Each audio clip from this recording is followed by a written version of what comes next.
They say the devil's greatest trick was convincing the world he doesn't exist, but that's giving the devil too much credit. The truth is, we convince ourselves. We see the apartment listing that's too good to be true and tell ourselves it's just good luck. We pick up the hitchhiker on a stormy night, despite the warnings ingrained since childhood. We admire the neighbor's perfect roses that bloom in winter and call it an eccentric green thumb. We are masters of our own deception, architects of our own undoing.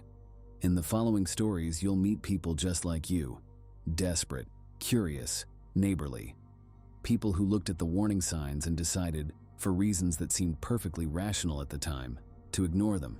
People who discovered too late that evil doesn't announce itself with horns and a pitchfork. It arrives with a smile, a reasonable explanation, and often, a price too tempting to refuse. These stories aren't about monsters hiding under your bed. They're about the monsters hiding in plain sight, behind the black door you promised never to open, in the hitchhiker with too many teeth, in the beautiful garden next door where pets go missing. So lock your doors if you must, check under your bed, draw the curtains tight. But know this, the evil out there isn't trying to break in. It's waiting for you to invite it inside.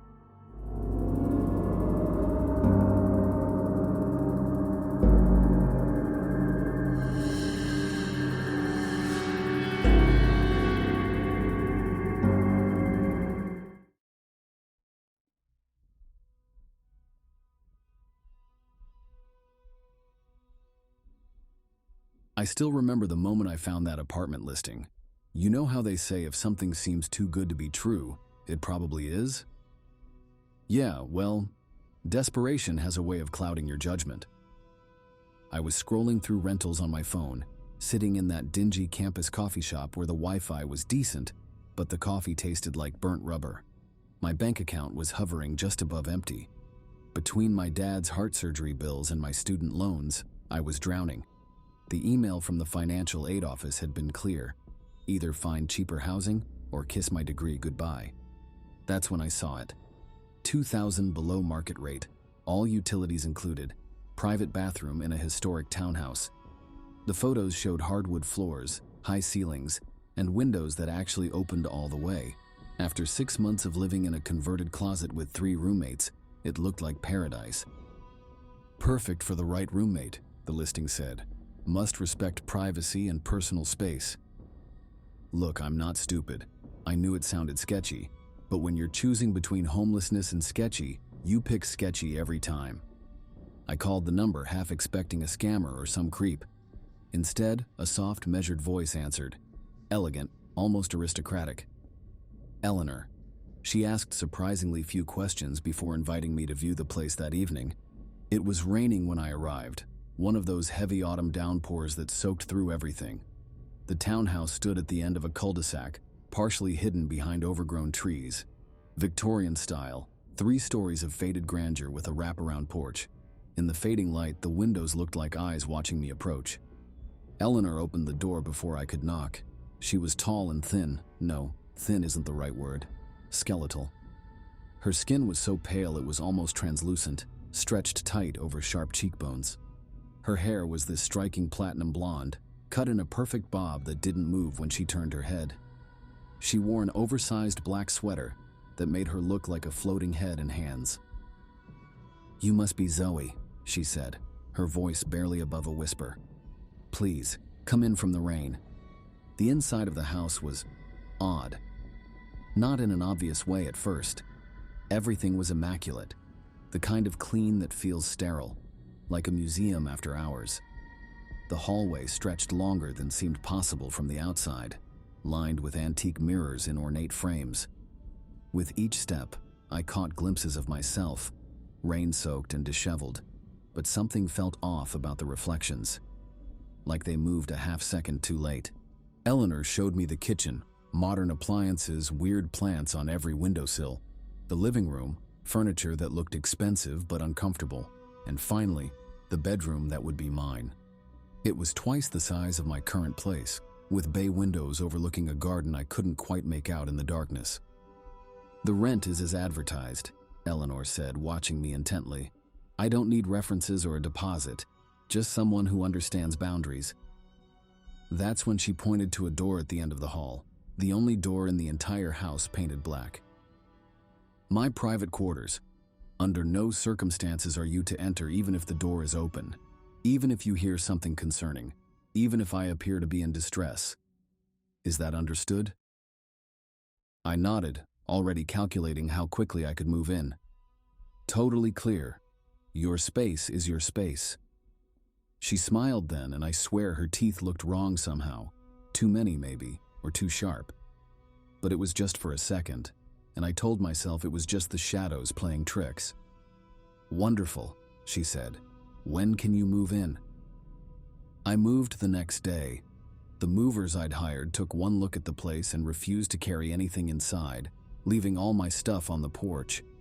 One of them, an older guy with tattoos covering his arms, pressed something into my hand before leaving, a small charm on a leather cord. For protection, he mumbled, not meeting my eyes. This place has a reputation. I laughed it off, but I kept the charm, call it intuition. The first few weeks were surprisingly normal. Eleanor was the perfect roommate. Quiet, clean, and mostly absent. She kept odd hours, sometimes disappearing for days at a time. The only trace of her existence was the strange collection of plants she tended to obsessively.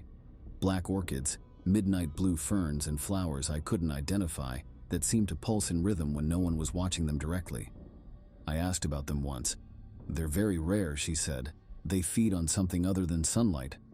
I should have asked what that something was. It started with whispers. At first I thought it was just the old house settling, or neighbors talking through thin walls. But there were no neighbors close enough to hear. The whispers came from inside the walls themselves, a constant, rhythmic chanting in a language I didn't recognize but somehow understood on a primal level. They spoke of hunger, of deals made in darkness, of souls freely given. Then came the scratching.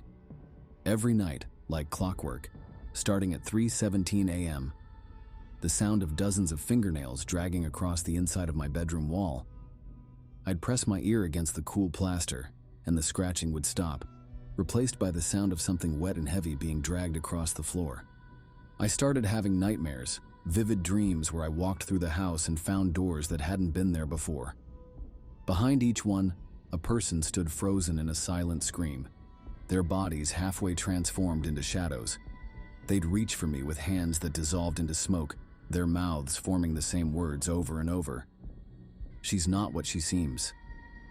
During the day, I'd catch glimpses of movement in the mirrors, figures standing behind my reflection that vanished when I turned around. The plants began turning away from the windows, their blooms and leaves orienting toward the black door at the hall's end, like worshippers facing their god. I started losing time. I'd sit down to study, and suddenly it would be hours later, with strange symbols drawn in my notebook that I didn't remember writing. My skin grew pale, my hair lost its shine, and dark circles formed under my eyes that no amount of concealer could hide. "You don't look well," Eleanor commented one evening, appearing silently in my doorway. "Perhaps you're not getting enough nutrients." The way she said it made my skin crawl. I started researching the house's history in the university archives. The townhouse had been built in 1897 by a doctor rumored to practice occult medicine. Since then, it had passed through dozens of owners, but one name kept appearing in the property records every 30 years or so: Eleanor Gray. Different middle initials, sometimes spelled with an extra E, but always the same name. And the pattern of disappearances was impossible to ignore. Every year, like clockwork, someone would vanish from this area of town. Always young, always struggling financially. The police reports described them as likely runaways or transients passing through. But newspaper photos from town events sometimes captured them in the background, standing beside a familiar pale figure with platinum blonde hair. I knew I should leave. Every rational part of my brain screamed at me to pack my bags and run. But where would I go? Back to my dad's crowded house where his medical equipment took up every inch of spare space. To friends who were barely making rent themselves? So I stayed, and I prepared. I started visiting the occult section of the university library, Not the mainstream stuff with healing crystals and horoscopes, but the restricted archives that required special permission. I claimed it was for a research paper on historical folklore. The ancient librarian who handed me the key to the restricted stacks looked at me knowingly. Binding rituals, she suggested quietly. And mirrors. She hates mirrors that show the truth. I didn't ask how she knew. Some questions are better left unasked. One night, around 2 a.m., I heard crying coming from behind the black door. Not Eleanor's usual soft movements, but gut-wrenching sobs that sounded like they were being torn from a wounded animal. Then a thud, like a body hitting the floor. Despite every warning alarm in my head, I approached the door. It stood slightly ajar, a sliver of pulsing purple light escaping into the hallway. The whispers crescendoed, becoming almost deafening as I peered through the crack. What I saw inside wasn't a bedroom. It was a massive chamber that couldn't possibly fit within the dimensions of the house, a cavernous space with a ceiling that vanished into darkness. The floor was a mosaic of faces, human faces pressed together, their features twisted in eternal screams, their eyes following my movement. In the center stood Eleanor, but not as I knew her. Her skin had become transparent, revealing a complex network of black veins pulsing beneath.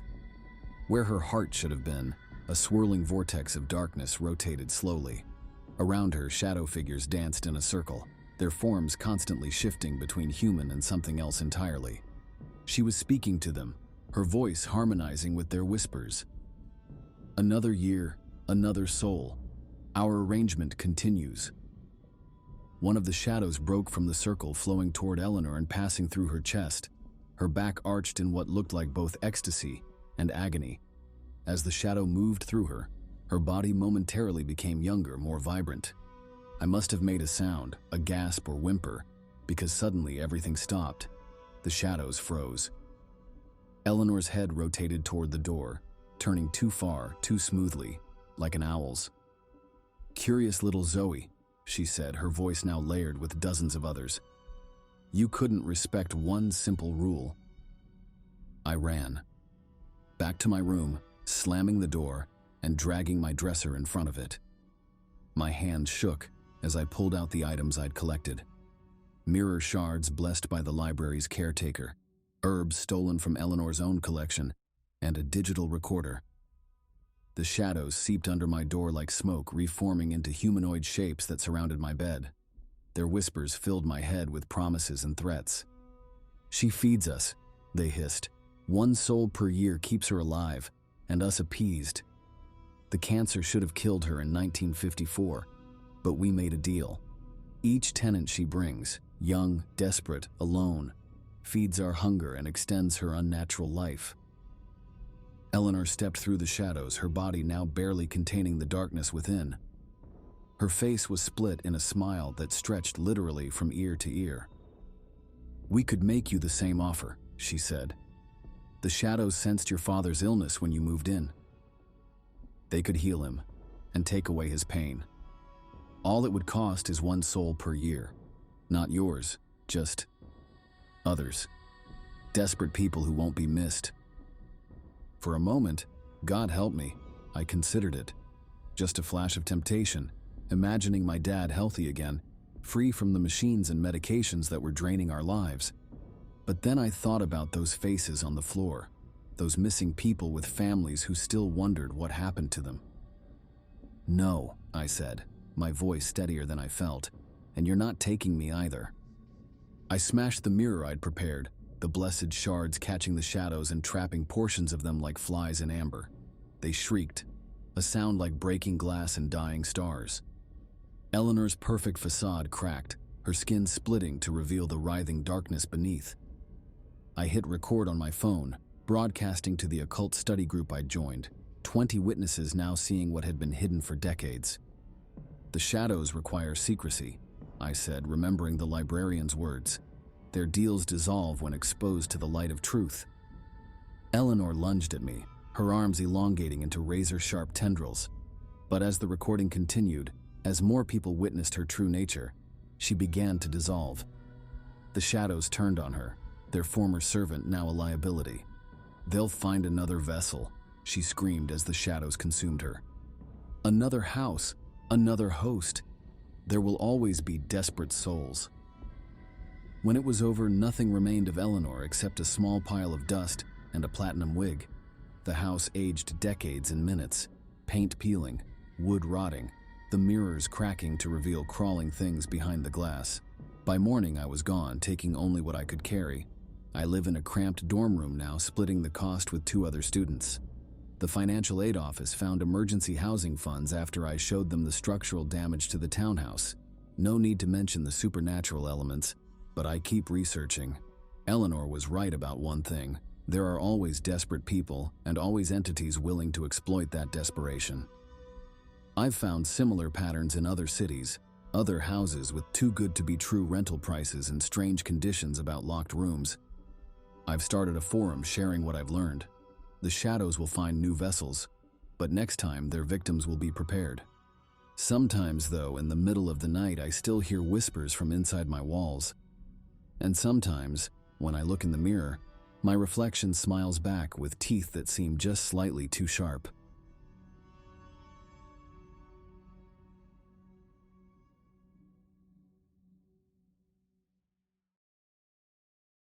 I never should have moved to Evergreen Lane. The houses were charming, sure, and the price was right, especially for someone fresh out of a divorce trying to stretch a settlement check. But there's a reason property values stay low in certain neighborhoods, and it's not always about the school district. It was mid-July when I started unpacking. The summer heat had baked most of the neighborhood lawns to a crispy brown, except for one, my neighbor's. Mr. Hargrove's yard was an explosion of roses. Not just any roses. Blood-red monstrosities with thorns like curved fishhooks and petals that glistened with something that looked suspiciously wet. I first met him while hauling boxes to my porch. He was hunched over his flower beds, pruning with these ancient-looking shears. I'm not exaggerating when I say they dripped red onto the soil. I assumed it was some kind of plant food. "Beautiful roses," I called out, trying to be neighborly. He froze mid-cut. I swear to God, the roses turned toward me like sunflowers tracking the sun. "Be careful of the red ones, Darcy," he said, though I hadn't introduced myself yet. "They have particular tastes. They recognize their own kind." I laughed it off. Just an eccentric old man with his gardening superstitions, right? Nothing weird about that. Except I noticed things. The roses bloomed regardless of season. In December, when every other plant was dormant, his bushes flowered with obscene vitality. And those thorns, Christ, they grew longer each week, sometimes seeming to flex like fingers when birds or squirrels got too close. Then there were the disappearances. Nothing that made headlines, just neighborhood pets at first. The Martinez family's cat, the Donovan's terrier, a pattern I only recognized in hindsight.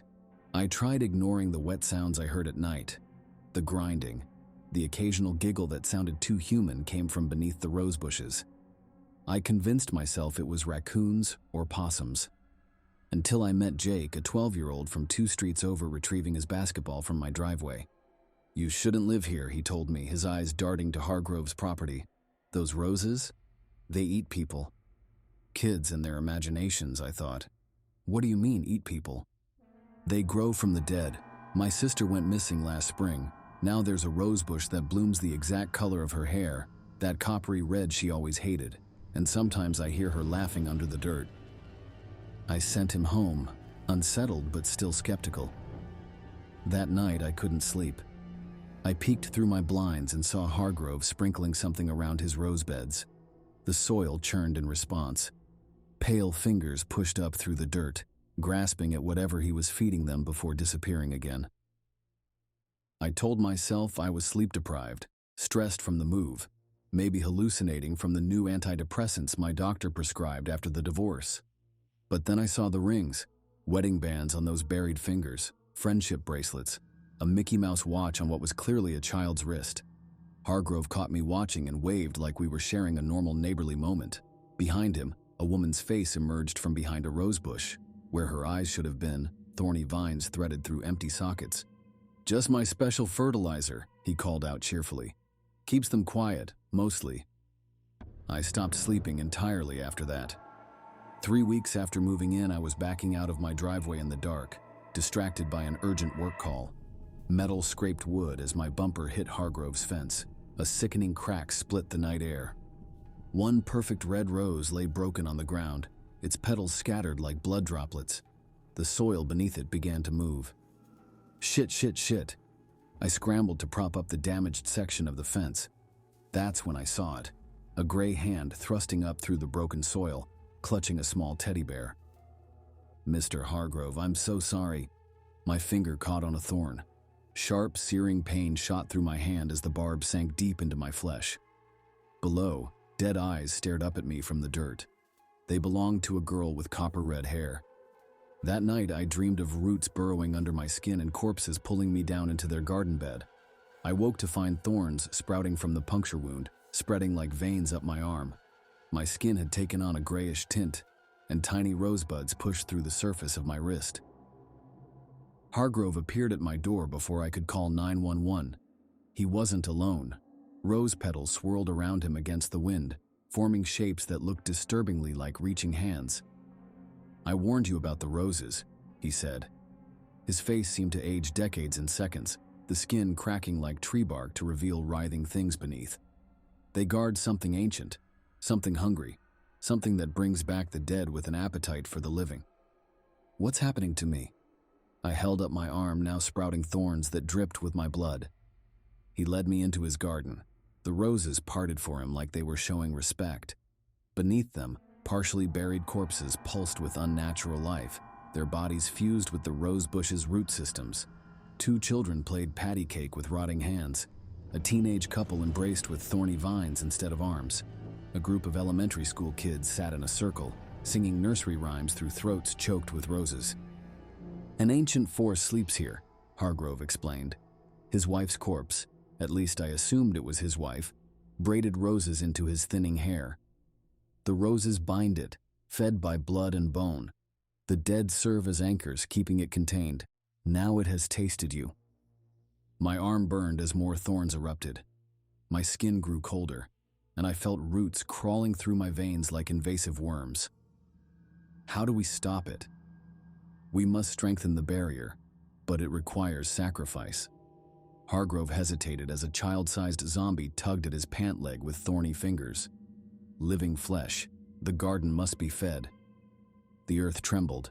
Roots burst from the soil along with decaying hands and snapping jaws. They wrapped around my ankles, pulling me down. The dead faces smiled up at me, welcoming a new sister to their eternal feast. "Help me!" I screamed, fighting against the pull. Hargrove just watched, his expression haunted. "I'm sorry, Darcy, but better you than the world. Better to feed a few to the garden than let the hunger spread beyond it. Once, it broke free in ancient times. The dead walked for 1,000 years before my ancestors found a way to bind it. And that's when I understood. The roses. They're not protection against evil. They're feeding it, creating an army of the dead. You're not containing an apocalypse, you're cultivating it." "My family has tended this garden for generations," Hargrove said. Thorns pushed through his flesh as his zombie wife caressed his throat with thorny fingers. "We make the sacrifices necessary. The roses mark those chosen to join us. Every missing person, every mysterious disappearance. They're all here, serving a greater purpose." "How many?" I fought against the roots and grasping corpses. A small hand caught my sleeve, her eyes now replaced with blooming roses. "How many people have you fed it?" "Fewer than would rise if it broke free." His face stretched, the features realigning into something inhuman. "The hunger must be sated, but look how beautiful they become, how eternal. We are the garden, and the garden is us." As the roots dragged me down, I noticed something strange. Where my blood dripped, the roses withered. The dead stilled, not feeding the garden, poisoning it. "You're wrong," I gasped. "My blood isn't strengthening the barrier, it's destroying it. I'm not another sacrifice. I'm the end of your fucking cycle." Hargrove lunged for me, but too late. I ripped the thorns from my arm, letting my blood flow freely onto the roses, and buried dead. The roses blackened on contact. The zombies shrieked, their flesh sloughing away to reveal clean bones that crumbled to dust. The ground split open, revealing more animated corpses, previous sacrifices, still conscious, still suffering, still feeding the garden with their eternal torment. No! Hargrove's form dissolved into a mass of thorns and rotting flesh. You'll doom us all. The garden is the only thing keeping the ancient hunger bound. But I knew better now. The garden erupted around us. Roses withered, roots snapped. The trapped dead rose one final time, their undead forms disintegrating at the touch of my blood until only clean bones remained. Each one whispered thank you as they crumbled. We were never containing evil, I realized as the garden died. We were its breeding ground. You weren't stopping the apocalypse, you were preparing for it, growing it, one victim at a time. Dawn broke over the devastated yard. The roses lay dead, and the earth settled. The bones had crumbled to white dust that blew away on the morning breeze. Only Hargrove remained, human again, but ancient and frail. Generations of sacrifice, he whispered, holding his wife's wedding ring as it crumbled to dust. All undone. No more gardens, I told him, no more prisoners, let the dead rest. I sold the house a month later, taking a massive loss but not caring. The new owners planted sunflowers where Hargrove's roses once grew. I drive by sometimes and see children playing freely in both yards, dancing over clean earth where the hungry dead once reached for the living. My scars still burn some nights, but they're healing, turning from thorns back to skin. The doctors say it's an unusual allergic reaction. I haven't told them what really happened. Who would believe me? But in my dreams, I still hear the whispers, still feel roots moving beneath my skin. And sometimes, when I pass other gardens with roses, I notice them turning to watch me, hungry, waiting, remembering. Because while I destroyed one garden, I know there must be others. Somewhere, another Hargrove tends another rosebed, feeding it with blood and bone, preparing for the day when all the gardens bloom at once. And when that happens, the true harvest will begin. So if you're house hunting and find a too-good-to-be-true deal next to a yard with unnaturally perfect roses, especially ones that bloom out of season, keep driving. Those roses aren't just flowers. They're waiting for you to join the garden.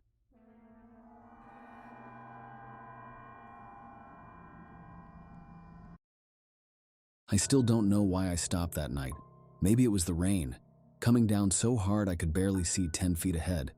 Maybe it was exhaustion from the 14-hour shift at the law firm. Or maybe some part of me recognized what was happening and knew I deserved what was coming. The headlights barely cut through the fog as I drove that empty stretch of highway. Every few seconds, lightning would flash, illuminating the roadside trees. I kept thinking I saw things moving between the trunks. Just my mind playing tricks, I said. I almost didn't see him. A dark figure at the roadside, arm extended, thumb out. Behind him, something shifted in the woods, something massive. When I blinked, it was gone. I hadn't picked up a hitchhiker since my college days. Too risky. But something made me hit the brakes that night. Guilt, probably. The same guilt that kept me working myself to death at the firm. The very same guilt that woke me up sweating most nights. The same guilt that made me check my rearview mirror for cops even 15 years after what happened to Nathan. Appreciate it, friend. The man slid into my passenger seat, bringing a blast of cold that immediately fogged up the windows. Name's Marcus. Car broke down about a mile back. Under the glow of the dashboard lights, his skin looked wrong. Waxy somehow. Like it had been stretched too tight across his skull. Michael, I replied, not looking at him longer than necessary.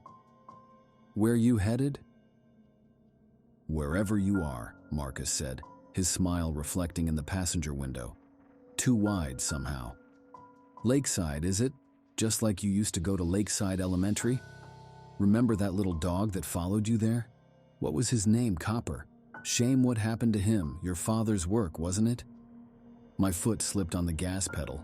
The speedometer jumped. What did you say? Your childhood dog, that rusty-colored mutt, used to sleep under the stairs in your parents' old Victorian, right across from your sister's bedroom, the one with the bay window she tried to climb out of that night, before your father caught her. The speedometer crept past 80.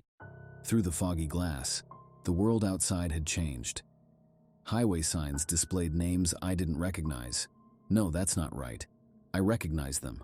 They were places from my nightmares. "Get out of my car," I said, my voice shaking. "Can't do that, Michael. We have places to visit first." Marcus's fingers elongated, the nails scraping grooves in my dashboard. "I've waited years for someone like you. The guilt pours off you in waves, thick, nourishing waves. But I need more than these surface ripples. I need the ocean beneath." I reached for my phone. His hand shot out impossibly fast, crushing it in his grip. Beneath his sleeve, his arm moved wrong. Too many joints, too fluid. "You've carried such weight all these years," Marcus said, his skin rippling like water. "Turn here." My hands moved the steering wheel against my will. We turned onto a back road I hadn't driven in 15 years. Reality seemed to bend around us. We passed buildings that aged decades between blinks until one loomed ahead, the abandoned Donovan furniture factory. Rust stains ran down its walls like bloody tears.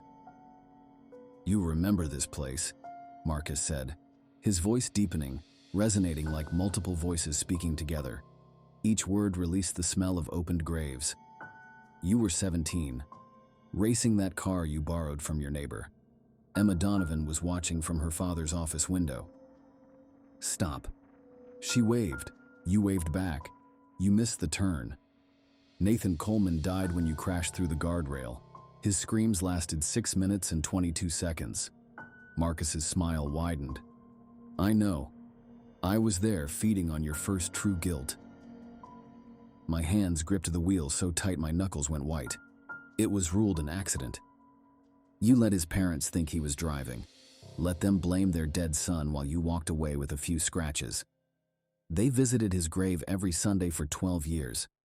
Their pain was delicious, but yours." Marcus's face stretched, the features sliding like melting wax. Black fluid leaked from his eyes. "Your guilt is exquisite, but I need more. Drive." We visited more scenes from my past. Each location was twisted by Marcus's presence. The college party house where I'd stolen Adderall from my roommate's drawer, leading to his overdose, now a rotting structure filled with thousands of rattling pill bottles. The construction site where I'd falsified safety reports to save the firm money, costing 3 workers their lives, their ghosts still falling, falling, falling through endless stories of scaffolding. "Each secret weighs more than the last," Marcus purred, growing larger and darker, filling the car with writhing shadows. "Soon you'll collapse under them. Then I'll feast on your soul like I feasted on your father's." That hit me like a physical blow. "What?" Who do you think whispered to him that night? Who suggested the matches and the gasoline? Your guilt over his death has flavored my meals for years. But now... Marcus's tongue uncoiled, impossibly long, tasting the air. "Now you're ripe." Rain hammered the car as my mind raced. This thing fed on guilt, had been feeding on my family's pain for generations. But guilt wasn't my only emotion.